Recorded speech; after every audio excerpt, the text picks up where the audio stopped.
So welcome. I'm Georgia, actually, from BookBlast. Susan from Istros sends you all a big hello. She's actually been felled by sciatica, poor lady. Painful. So we hoped that she could come, but anyway. So good evening. Welcome to the fourth talk of the BookBlast 10x10 tour. Over the next couple of months, we're visiting cities across the regions of England, with weekly talks at flagship stores of Waterstones, celebrating risk-taking small trade publishers who fill a unique niche in discovering talent. Huge thanks to Waterstones for partnering up with BookBlast and helping to make this tour happen, and to the 10 publishers and their writers and translators for taking part.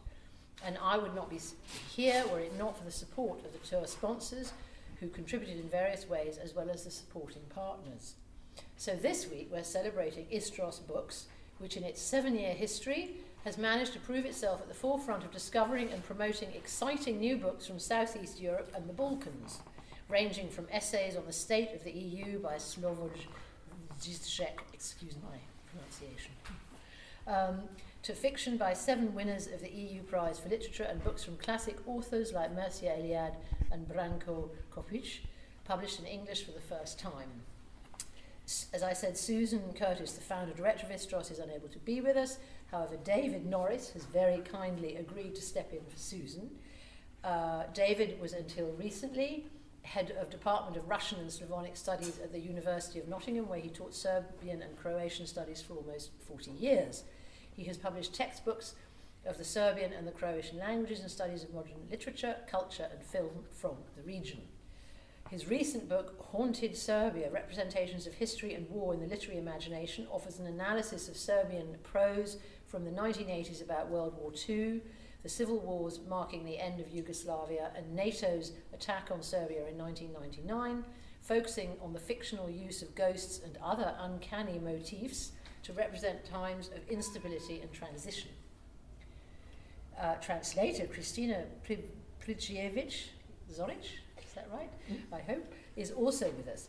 She was educated at Boston University in the Sorbonne, worked for 20 years as a broadcaster at the English language service Radio Belgrade, the BBC in London, and for The Hague at the International Criminal Tribunal for Yugoslavia. She has translated over 35 works of fiction and non-fiction from Bosnian, Croatian, Montenegrin, Serbian and French into English. The talk theme is The End of the World, How the Balkans Writes the Holocaust, and we'll be focusing on 2 recent publications by Istros. The first one is Doppelganger by Dasha Drinjic, published this just today actually, translated by Susan Curtis and Celia Hawksworth. It consists of 2 stories skillfully revisiting the question of doubles and how an individual is perpetually caught between their own beliefs and those imposed on them by society. The other is The House of Remembering and Forgetting by Philip David, is the story of a father who makes a hole in the floor of a train destined for a death camp. He pushes his 2 sons onto the tracks as a bid for freedom. It is a profound book, immense in its wisdom and courage. It is also slightly in the form of a diary, a mosaic of memory, really. Yeah. It's wonderful. I mean, both of them are fantastic. Anyway, we will make time at the end for the audience to answer any of your questions. So I will now questions first of all. David, could you give us a brief outline of the Holocaust in Yugoslavia and about the literature of the Holocaust in Yugoslavia? Right. Good evening. I'm stepping in for Susie Curtis, the founder of Istros Books. Big difference is that she's got hair and I don't. Now, the Holocaust. I think if we're talking about Yugoslavia, a country, of course, which doesn't exist in the same form anymore, if we go back to the Second World War, what we have to remember is that Yugoslavia didn't actually exist either during the Second World War. It was invaded in 1941, April, by German forces and was then dismembered. Most of what is now Serbia was a quisling state under German occupation, led by General Nedić.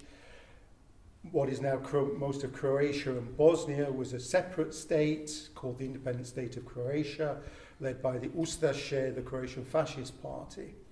The situation in the two parts of what was Yugoslavia during the war was very different. The Holocaust, the fate of the Jews in southeastern Europe was not an isolated event in the sense that racial policies by the occupying forces, the German occupying forces, the Italian occupying forces, and also the Ustaše in Croatia, were aimed not just against Jews, but also Romani population, and in the case of Croatia, the Serbian population as well. In brief, it's very difficult to do this in brief, actually, the story of the Holocaust. But there was a large Jewish population spread particularly across Serbia and Bosnia. And being under German occupation, the fate of the Jews in Serbia and in Bosnia as well was quite horrific. I think we'll come on later to other aspects about the Holocaust, perhaps when talking about the literature. The literature of the Holocaust, the fiction after the Second World War, there is literature which begins in the 1950s. A playwright by the name of Đorđe Lebović wrote a rather famous play in the mid-1950s set in a concentration camp. And thereafter, there is a series of novels, plays, films, which you can find in former Yugoslavia. Names such as Alexander Tišma, Danilo Kiš, themselves Jewish writers who took up Jewish themes. I have to say that that was slightly out of the classic Yugoslav war novel. Classic Yugoslav war literature was about the partisans rather than about the Holocaust, but it was not a banned theme or a taboo theme or anything like that. It wasn't the classic theme of Yugoslav war literature, but it was present throughout the 1950s, 60s, 70s. And actually revived again in the 1990s, perhaps as a result also of reflections on more recent horrific events in Yugoslavia. Writers such as David al-Bahari, Jewish writer from Belgrade, who wrote a novel, Geci Maja, which has been translated into English, centered on the main concentration camp just outside Belgrade during the Second World War. And in fact, these two novels as well take up the Holocaust theme at a later stage. And I will ask you both this, but I'll start with Christina. So, what is Balkanness? What is intrinsically? I think you're going to get different answers from foreigners and from people from the Balkans. A few years ago, the British Library hosted a Balkan Day, and there were several writers invited, and part of the discussion was perception. So how do non-Balkanites, for want of a better word, see the Balkans? What happens if you ask somebody, what do you associate with the Balkans? And the words that came up were savage, wild, exotic. So not necessarily bad, just very, very foreign. I'm not sure that people from the Balkans would give the same answers. For me, the Balkans is diversity and a communality. I know it sounds like a very easy sentence, but actually that's exactly how I see the Balkans.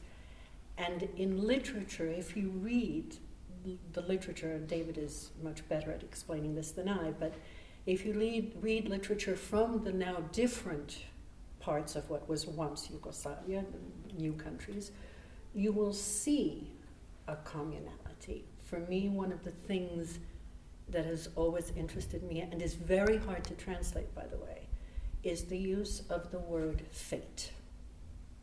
Fate the word is sudbina, right, is used in a way that doesn't always easily translate into English as a word, but more as a concept.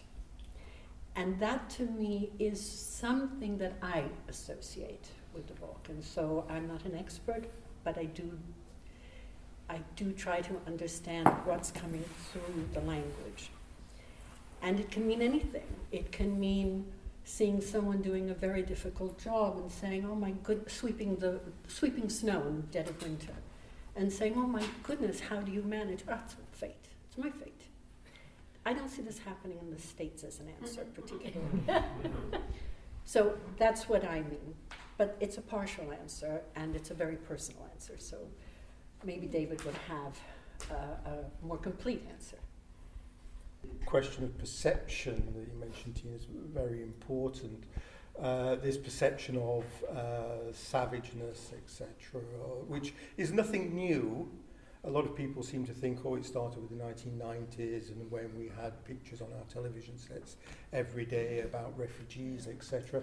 The image of the Balkans as this sort of negative image goes back almost 200 years.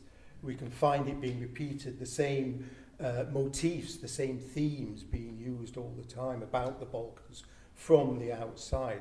But as you say, people on the inside don't see it in quite that way. And strangely, it doesn't matter how often you point out that this is a Balkan myth, that it doesn't actually exist, of course, that during the Second World War, for example, far more horrific things were done by so-called civilized parts of the world than in the Balkans. But the image persists and continues to persist.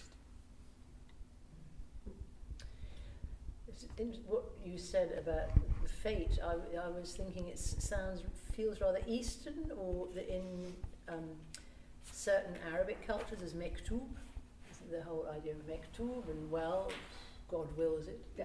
Is that rather actually fatalistic, perhaps quite a relief really, oddly. Yes. Well, you do the best you can and then, yes. Is there a correlation, perhaps? I mean, I don't know. It just struck me. It's just something that's perplexed me. I lived there in what was Yugoslavia, as I said, for over 20 years, and I never quite got a handle on, the central heating isn't working. Oh, what are you going to do about it? Basically, that's what it is. What are you going to do about it? Yeah. So I come from a different culture, and so for me, that is. In translating, that becomes a problem because the word destiny or fate does not always resonate in English as it does in the source language. That's sort of what I'm trying to say, and there's a reason for that. And so, a leap though, fate, how then, in Philip David's book, The House of Remembering and Forgetting, philosophical work which asks how human beings can survive while acknowledging the existence of evil. I mean, how does he go about answering this question? And fate and the Holocaust? Ouch. He really talks about evil. Yes, it's really, so what the whole book is evil. Talk about that. Yeah. You would say perception. His take, if you like, his I don't think he has an answer. No. I think the whole book is trying to understand, trying to say there's no answer to how you deal with evil. You can't predict it. You don't know. And whatever you do is not really the answer. It's just how you react. It's such a, it's an awareness that he has of evil, I think, partly because this book, his book, is semi-autobiographical. He lost a lot of his family during the war, in the Holocaust. Partly he wrote this after the Yugoslav wars, so he's dealing with that. And the running theme is this evilness. Where does it come from? He doesn't answer that either, by the way. The whole book is to make you think. And I think that's the value of this book, actually.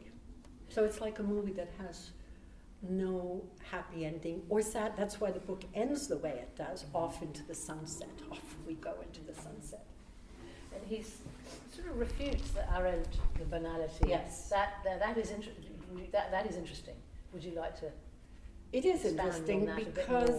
'Cause it's- I think in both books, one of the things that they have in common is an awareness of detail. I'm going to extend this a little bit. As Georgia said, I worked for the UN Tribunal for the former Yugoslavia, and one of the things that I found moved the translators and interpreters there. So many of these are people who came from or come from the former region, not all. One of the things that they found very upsetting was when they had to translate a list of 111 victims in a part of the former Yugoslavia, that's to say a village which had been completely wiped out. There were 111 people dead. And this is a list of their names. The list has the last name, the father's name, and the first name of the deceased. And as they basically just proofread, because all they needed to do was translate the word father, father's name, etc.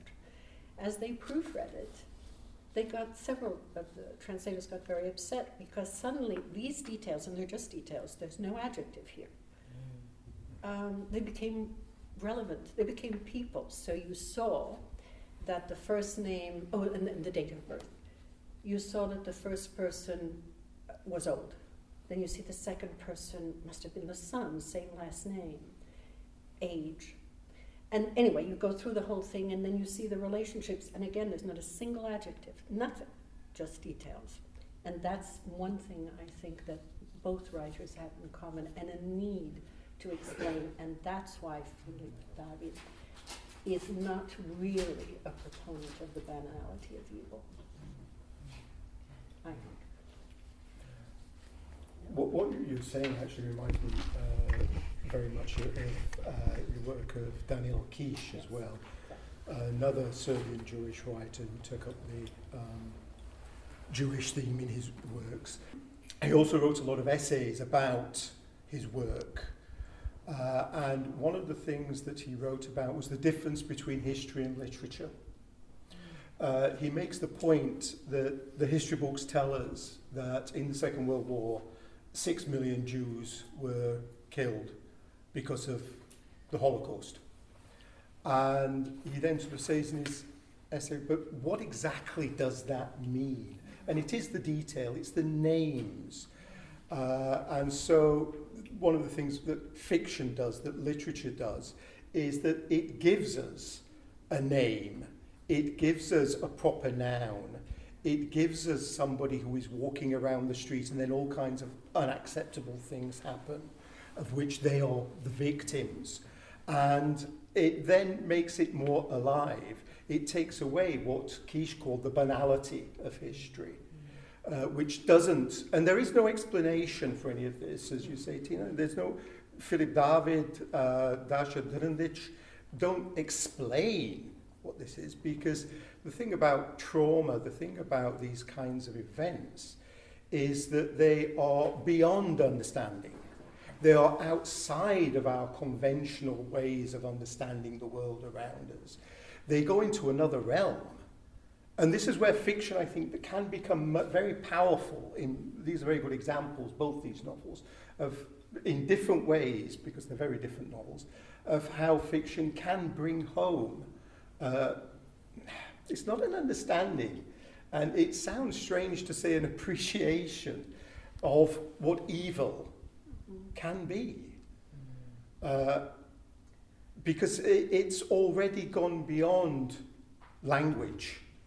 It's gone beyond the normal signifier-signified relationship of language, which points at things and says, this is this. It's an attempt to encapsulate, perhaps then, a possible imagining of what it might feel like. And that, of course, is not what historiography does. It's what art does. I also think that both writers raise the issue of, do you really recognize evil when it's happening? That's a big, big thing. Do you say, oh no, that's not what it is. No, he or she did it, they did it for that reason. It's a bad thing, but we understand why they did it. That's not an understanding of evil. Evil is, in these books, raised to the level of trying to realize that you are not in the moment of evil when the moment of evil is happening necessarily, I think. Philip David's book, which is really a kind of series of vignettes about the Holocaust, different fates of Jews and the consequences of that evil as well. There's a character, is it Solomon Levy in the United States, who commits suicide at the end. And his friend, who is the sort of main character, the little boy who gets thrown out of the train during the Second World War, only then finds out that his friend was the son of a Jew who denounced other Jews during the Holocaust in Belgrade. And Solomon Levy, presumably, we're not told why he committed suicide, if I remember rightly, but he knew about this. And he couldn't live with it any longer and committed suicide. Yeah. But I put those two things together, but whether or not that is the case, we don't know, of course, because it's not explained. There are not explanations for this level of evil and its later consequences. And it's interesting, you're talking about how do you live with that? I mean, he commits suicide. I mean, I'm thinking actually of Claude Lanzmann and his film Shoah, where you see the survivors, and it's a huge long, and there are many very striking scenes, but there's the one with the Polish farmers who are farming outside Auschwitz. Right. Yeah. Extraordinary, rather impassive, very lined faces. And there's a reference, did they not realise what was going on? I mean, did they not? There's a reference to a smell depending on the wind direction. Detail. Anyway, so it is that denial, how much you people just don't look. I mean, and how in the book, I mean, in Yugoslavia during this period, how much did people just literally do that thing, like try and turn a blind eye? I mean, in the moment, you were saying in the moment, not no, and you don't want to see it. You no, you. Yeah. And then. I think that looking at Yugoslavia during the Second World War, we have to separate out what was going on in Croatia, what was going on in Serbia. The government, the independent state of Croatia during the Second World War was run by a homegrown fascist party, if you like. And what went on there and the way in which people would express themselves was rather different from what went on in Serbia during the Second World War. In that sense. Did people know what was going on? I think it's perhaps difficult for an English audience to appreciate, but this was an occupied country during the Second World War. And for example, it wasn't just the Holocaust going on, everyone was suffering. The German occupying forces had a policy when the partisan movement began, or the resistance movement began in Yugoslavia, that for every German soldier wounded, they would kill 50 hostages. For every German soldier killed, they would kill 100 hostages. And this actually went on. So it was not just a case of turning a blind eye to what was happening regarding the Jewish section of the population. Everybody was facing the kind of day-to-day living which most people, for example, in England during the Second World War, could not imagine. The depths of what went on. As well as the fact that during the Second World War in Yugoslavia, there was also a civil war going on between one resistance movement and another resistance movement, one supported by the partisans, one supported by the Communist Party, one not by the Communist Party. It was a very complicated, messy, bloody affair. Having said that, there are certainly instances of Jews trying to escape from major centres of population, moving to smaller towns inside Serbia, to villages, and not being given away, put it that way. Because David says in his works that he's written after the wars recently, and so he says something to the effect of, we live in an age of unpunished evil. I mean, is he talking about the crimes of World War II? Or is it a comment on the present state of Serbia and the war of the 90s? Or is it a kind of, is there almost, is there a continuum? No, I mean, how do you... I think that during if you look at the literature of the 1990s in Serbia, even if the theme of the literature was not directly connected to the Yugoslav wars of the 1990s, everything was being bred through those events. So I'm sure that there is a sort of a reminder, memories coming back, that those events of the 1990s in a way unearthed old memories which hadn't been reconciled. Other memories of evil came back. This is actually the ghost that I talk about in my own work, in a way. So there was that going on. But also in David's work, I think it is very much to do with the Holocaust. I just want to say something there. Having talked about fate, hope. There is also, if you watch a horrific documentary on television, lots of blood, gore, horrible things, a very common reaction is to turn your head because you can't bear it, you cannot watch it. If you're living in a very difficult situation, a war situation, you may say, as so many people did and do everywhere, it won't last for long, it'll pass. And it doesn't pass. And what passes for passing is not what you think it's going to be. So I think with David, he ends, as I say, his book with people walking off into the sunset. It's a very cinematic book, by the way. You can literally see it on film in your head. But that is the hope. There are characters in here who are just hoping that it isn't really what they see, and that too is evil. I mean, the evil is there, you just can't bear it, because you can't comprehend it, or most people can't anyway. Even the evildoers may not be quite aware of the evilness of what they're doing, I think. Because in an interview in the Paris Review, Dasha Drinjic said there are no small fascisms, there are no small benign Nazisms. That is what I try to talk about in my books, the importance of remembering. Both she and David are considered anti-establishment in their home countries, and in the establishment of Serbia and Croatia are not happy about their books. Now, how is that leading on from what you just...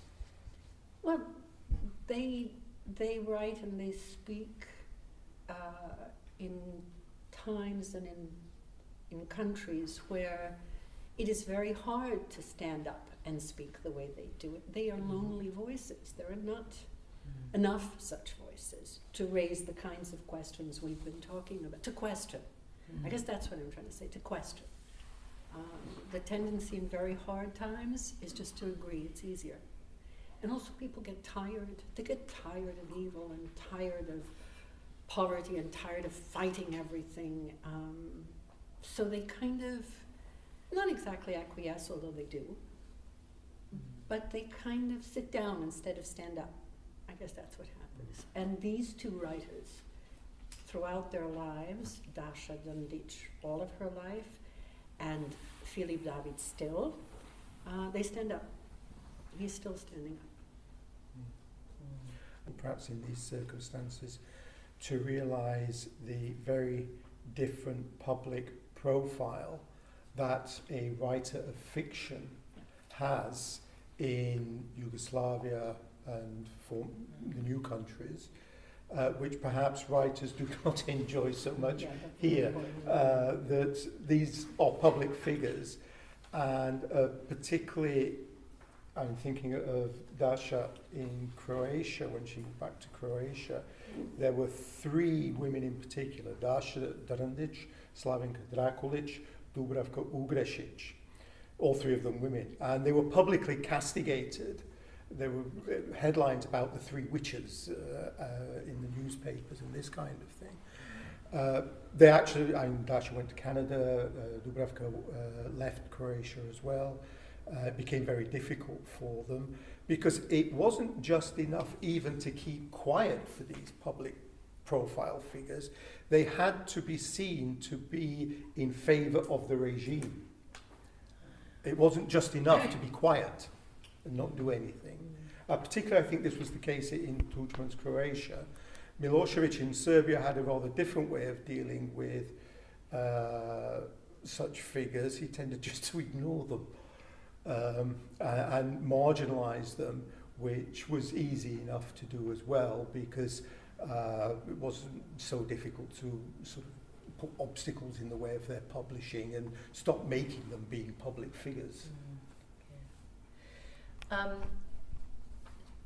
Christina, Drindic once described Doppelganger as being this latest ugly little book of mind.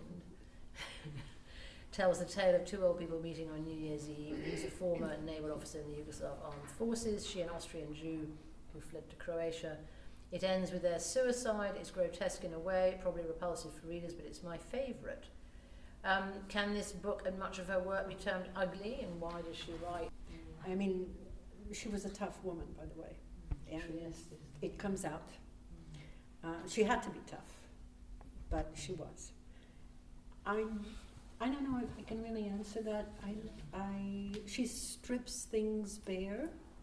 She doesn't really have much time for niceties, and I don't really know, in her writing, I don't really know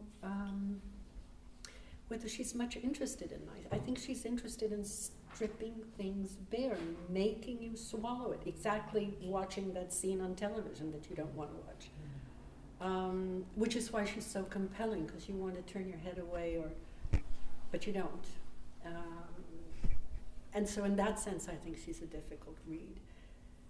She was, as a person, generous of spirit, which I think is important for you to know if I say she was a hard woman. She really was a woman of enormous generosity of spirit. But Dave, maybe you want to sort of... I don't expect the literature that I read to tell me just nice stories. I want it to confront me with something. I want it to say, what do you think about this? Do you understand what I'm talking about?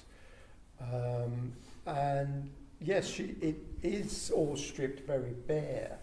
And one of the differences, I think, between Dasha Drindic's approach and Filip David's approach to the Holocaust is that Drindic is very direct, it's very physical, it's very bodily fluids bursting out all over the place. It's extremely powerful and evocative and direct. There is a story there, you can follow it, but it's not what the book is about. David gives you story. He narrates, it's rather more distanced. If you've got that narrator telling you a story about other people, things happening to other people, no matter how horrific it all is, there is a slight distance. I think you mentioned that Filip David has more of a sort of philosophical approach. And that's the what you get with this distancing method. I mean, both are extremely good and very powerful novels, but in very different ways. So what she brought, so she's brought something very special actually to the literary scene here.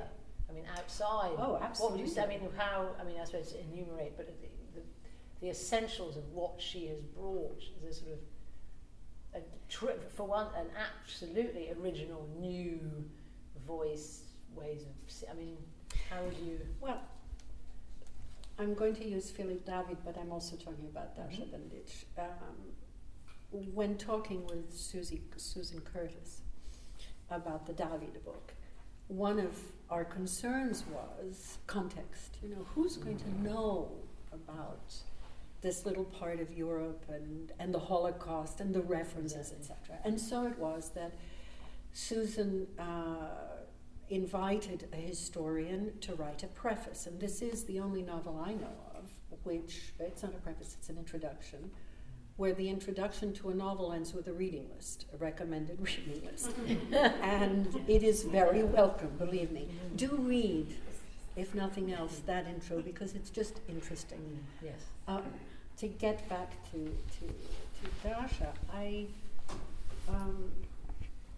think Anglo-Saxon writers, I'm going to put my foot in it now, but Anglo-Saxon writers deal with, even philosophically, with subjects in a different way. There is something there asking about the Balkans. There is something about, I would say, the whole of Central and Eastern Europe. This is not just the Balkans, where the same issue is dealt with viscerally. It's very direct. It's brutal. That's a word that comes up as an associative word for the Balkans. That translates. And the other thing I wanted to say, just to put everything in context, Dasha uses documents, as you know, if you read about her, in all of her writing.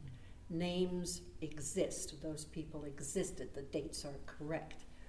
In this book by Filip David, it's fragmented, right? And you have, an excerpt from a newspaper article, a transcript from a radio talk. I found all of them on the internet. This is not something he wrote. This is the real thing, and they both do that. And I think it's this documentary aspect of this kind of literature is also a way in which this literature gives witness to these kinds of horrific events. It underlines the literature not as the real world, not as history. It is still fiction, but it is telling us about the real world through the imagination. And it works. I think that Anglo-Saxon writers, the Anglo-Saxon world has actually just been too tame to understand that history is cruel. History is something which comes and hits you on the head. It tears the entrails out of you. It is something which is barbaric. It is not something which leads in progress towards bright futures, no matter what the Communist Party of Yugoslavia said for all those decades. It is something which tears at the fabric of people's lives and their memories, and it keeps coming back. And this is what we see in this literature. Can I go back to the Balkans? Sure, sorry, I was going to ask you a translation thing, but do. Absolutely. Balkans. When I think about the Balkans, I think of extremes. So nothing, not brutal, but extremes. The kind of gold and goodness that is warmth, generosity, people bringing you home, feeding you, met you for the first time in their lives. Such warmth. And a hardness. So, extremes. The middle ground, which is the world I grew up in, even if I do come from New York, believe me, a middle ground is harder to find. Your friend will tell you that you look terrible. You look awful. And they'll say, yeah, and you might look horrified because it's a rather brutal way of saying something. And your friend will say, but who's going to tell you if not me? I'm your friend. That is the Balkans to me. So what, as I say, a warmth that I'm sure you can find also in many other countries, but that the extremity of the two and the kind of, not exactly nothingness, but the vapidity of the middle ground is how I see it. Mm. It's amazing how often you ask people in England, for example, how are you? And they always say, fine. That's right. Yes. That doesn't happen in this part of Europe, perhaps elsewhere in Europe as well. I'm less aware of other parts of Europe. Well, it is that directness of experience. And it links up with the Jewish theme because being from New York, I have always claimed that you are half Jewish through osmosis. You cannot not be Jewish if you're from New York. I am not Jewish by anything except osmosis. So, a real New Yorker, if you say, how are you? Let me tell you. And you get the whole litany. And this is New York. This has nothing to do with the Balkans. So there is also, it just dawned on me, that kind of similarity in outlook. Not the game of mirrors. Yeah. But actually, rather brutal. The translation, quite brutal. The author dies in the middle of doing the translation. Now, first of all, your relationship with the author and how close you work together, question number one. Question number two, the author dies, as was the case with Dasha Drindic, who died in the middle of Doppelganger. I mean, how, I know Susan did the translation with Cedar Hawksworth, but how does one, I mean, that's a bit of a shocker how you kind of, I suppose you started the work, how you, so there's two in one. Anyway, two in one question. Dasha's had an excellent command of English, absolutely excellent, and was very clear on the subject that she did not want her writing beautified in English. And therefore was a tough taskmaster for any translator. Also very helpful, but I mean, she was able to say what she wanted said in English, how she wanted it said. Philip David is different. He didn't go into the language part. Almost every, in fact, every fiction I've translated, I've been lucky, it was with a living author. And authors are very happy to help, to talk. They like to talk about why they said something, and sometimes they say, I have no idea. I'm going to very briefly say something which has nothing to do with these two authors, but it's the same story, and I was just telling David and his wife, I translated the Dictionary of the Khazars, and one day... Big hit. Big hit. One day I came across a list of birds, and there was a bird, and I couldn't figure out what the hell it was, and I knew some people who were writers and journalists and poets, and I asked them, and I said, look, I've never heard of this bird. What is this bird? And every single one gave me a different, very self-assured answer. It was a crow, it was a craven, it was, I don't know what. And so I went to the author, and I said, look, I don't know what this bird is. And he said, I invented it, it doesn't exist.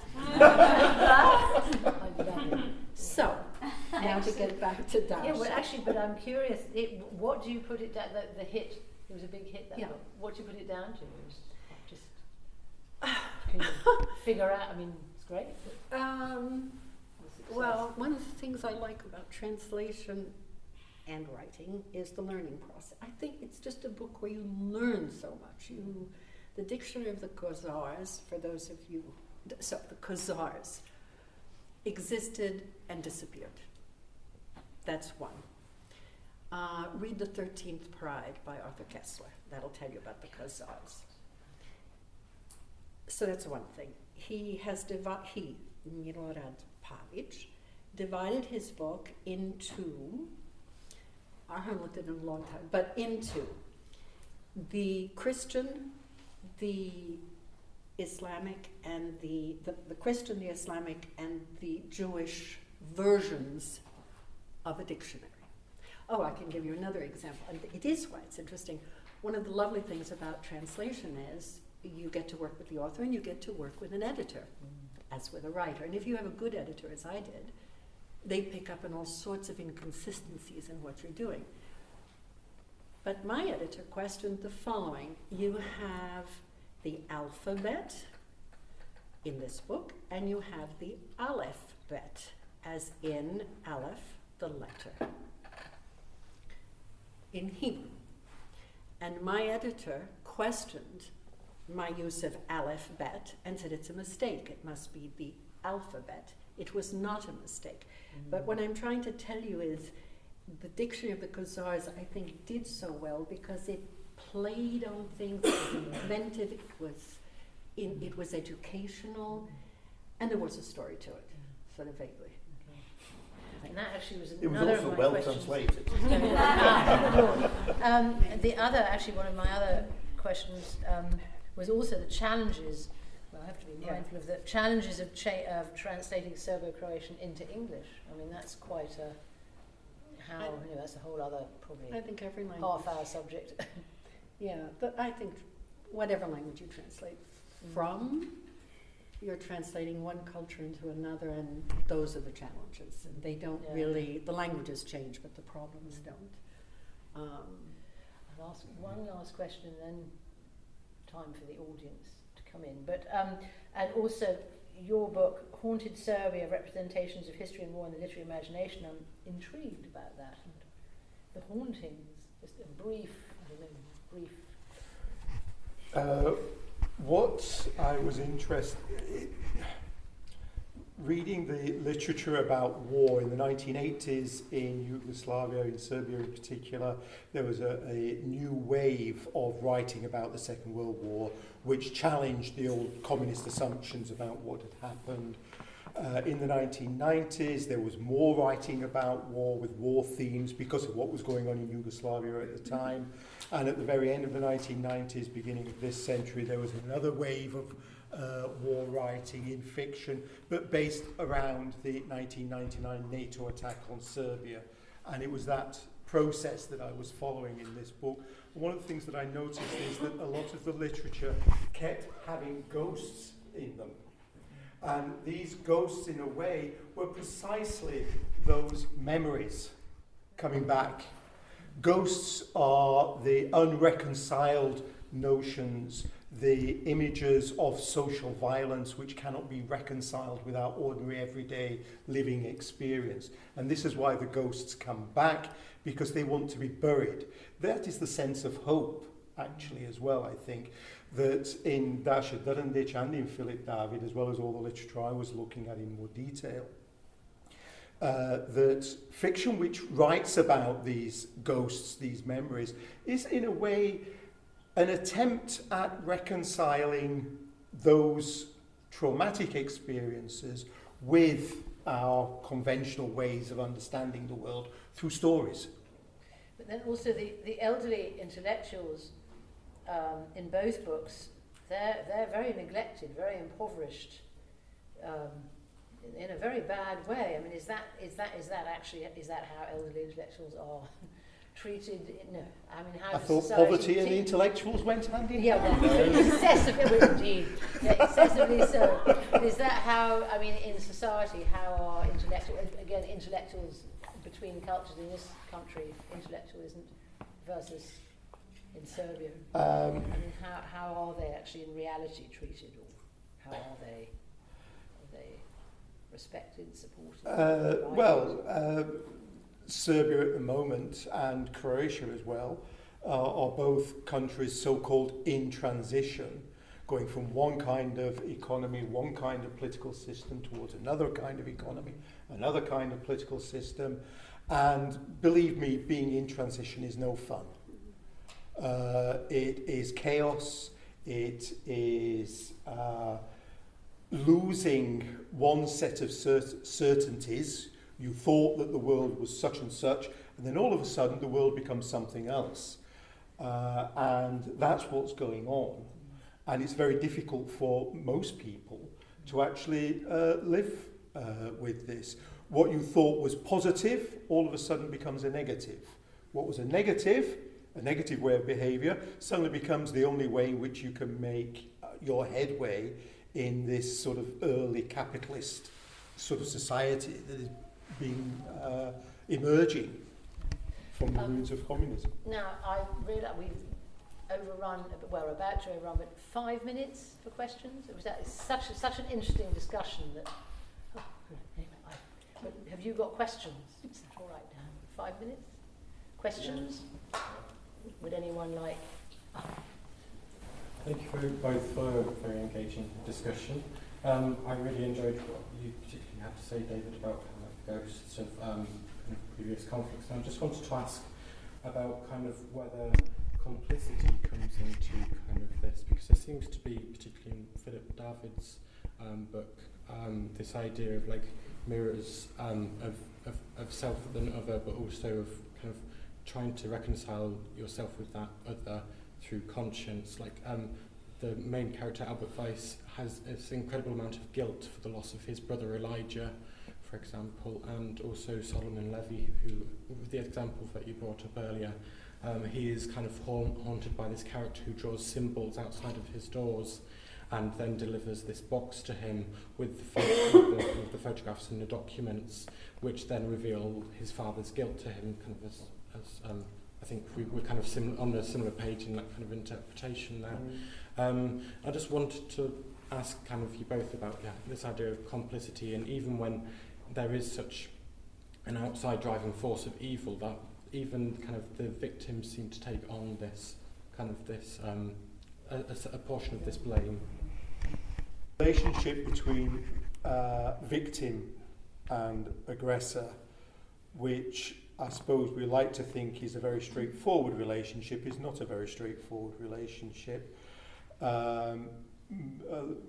Somebody said that a lot of people in the Balkans like to think of themselves as innocent victims. They might be victims, but I don't know about the innocent bit so much. There has been, complicity, I don't know. These are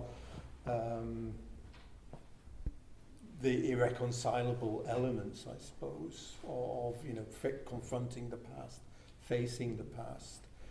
I'm just thinking, as you said, that actually not of these novels so much, but of one that I mentioned earlier, David al-Bakhari's Getsimaya, which is set in the concentration camp. The two characters, Getsimaya, the eponymous characters, are two German guards from the concentration camp.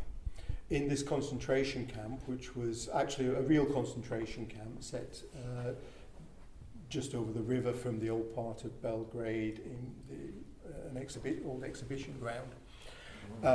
When it came to dealing with the Jews in the concentration camp, they developed a new system whereby Jews would be put into the back of a truck.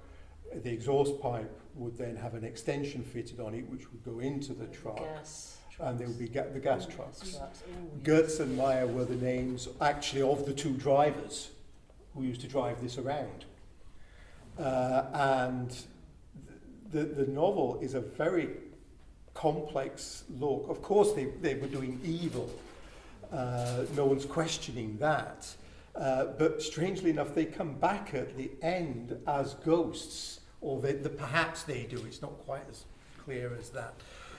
So this relationship between victim and the perpetrator of the evil is so quite complex, I think, in these two books as well. Sorry, Tina. Oh no, I couldn't agree more. I think that's also true in these books. I mean, there's one of the stories in the Philip David book is the Jewish couple that leave their child to be taken care of by the caretaker of the superintendent, the janitor in the building.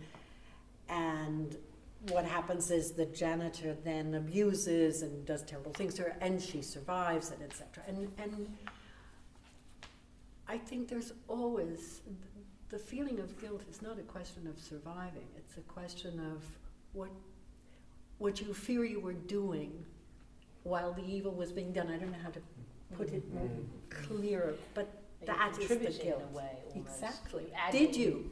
Are you adding something? That's Or what you're Philip David infected is by it? asking. I mean, and I think everybody Yeah. has that at Yeah. some point. The victim, of course, can also become a perpetrator of course. evil as Indeed. well. Oh, absolutely. Indeed. No. Any other questions?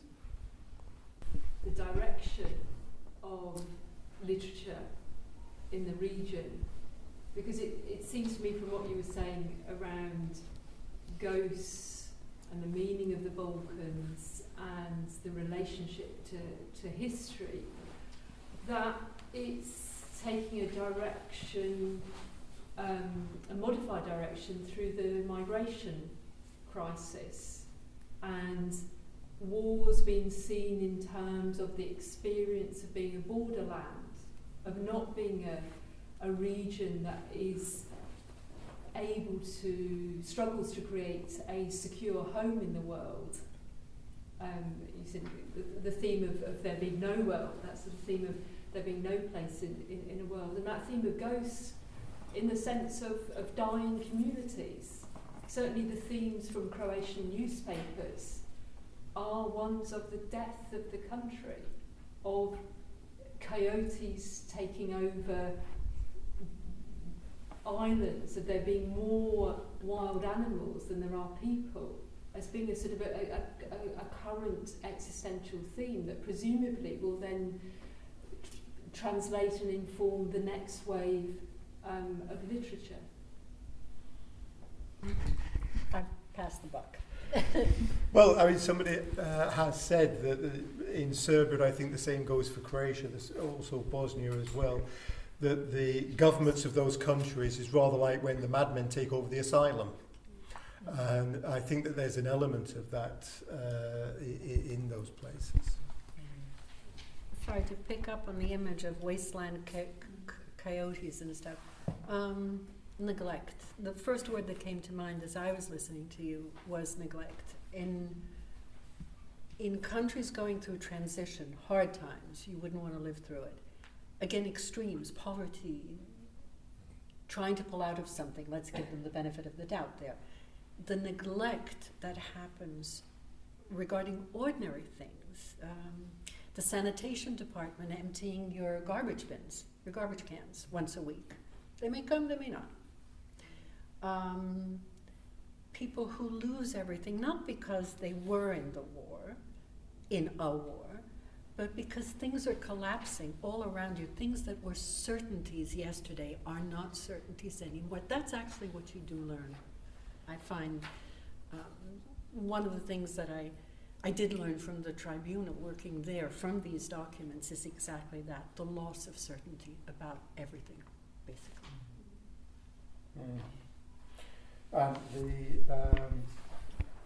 something also following on from that, and also from the comment, the way in which neglect of this region and what happens is this region is so much influenced by the outside world.